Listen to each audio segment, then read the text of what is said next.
how to draw pH versus ml of titrant added graph.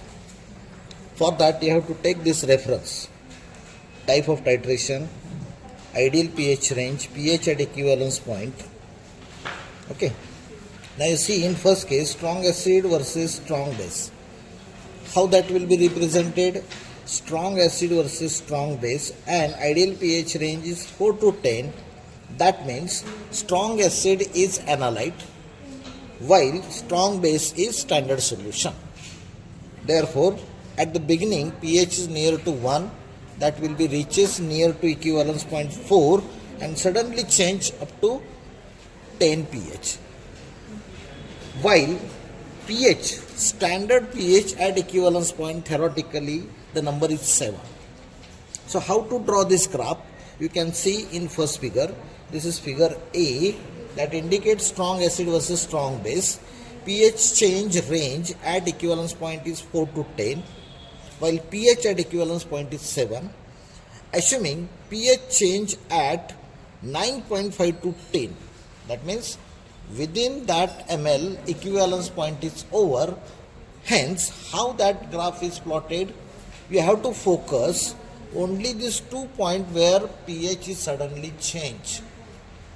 Okay, you have to put from 2, now here from 2 is 4 to 10, so that I have put for 9.5 4 pH, for 10 I have put this is 10 pH. Then by using scale I connect these two lines with one another. Okay, then after I know pH at equivalence point is 7, so that from y-axis, which is pH, I have drawn dotted line, that line cutting to the pH change line in solid form, and the bisecting point can be propagated on x-axis, which is ml of titrant added, that will lying between 9.5 to 10. See here. Okay. So the first part before equivalence point is just a line needed, not necessary to put any point. Just you draw curve line before and after, you can complete your graph. In the same way, if titration says this is strong base versus strong acid, then pH change at equivalence point is, pH change range at equivalence point is 10 to 4, while pH at equivalence point is 7. So that the nature of graph is look like which is shown in figure B. Okay. Now again here you see strong base versus strong acid, and for strong base and strong acid pH is near to 12, then analyte is strong base. So from that it is proved that whenever anyone represent like this, who is analyte and who is standard solution. Similarly, you can refer third graph, C graph, strong acid versus weak base, where pH change range at equivalence point is 3 to 6.5, while ideal number for equivalence point is 5.28.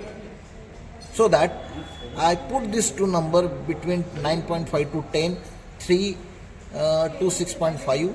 Then I drawn perpendicular from 5.28, which is again line cutting to the equivalence pH range within 9.5 to 10, perpendicular to x-axis, will provide equivalence point between 9.5 to 10.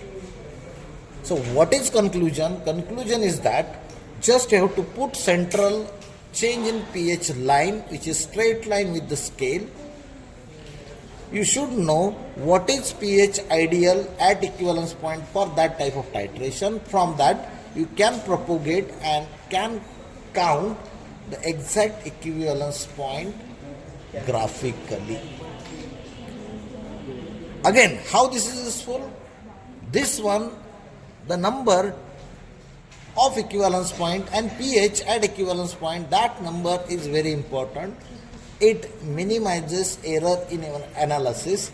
In routine practice, we are going to find out first deviation and second deviation, and that kind of work can be minimized by using the skills of using number for knowing exact number of ml of titrant to be consumed for equivalence point. That's all.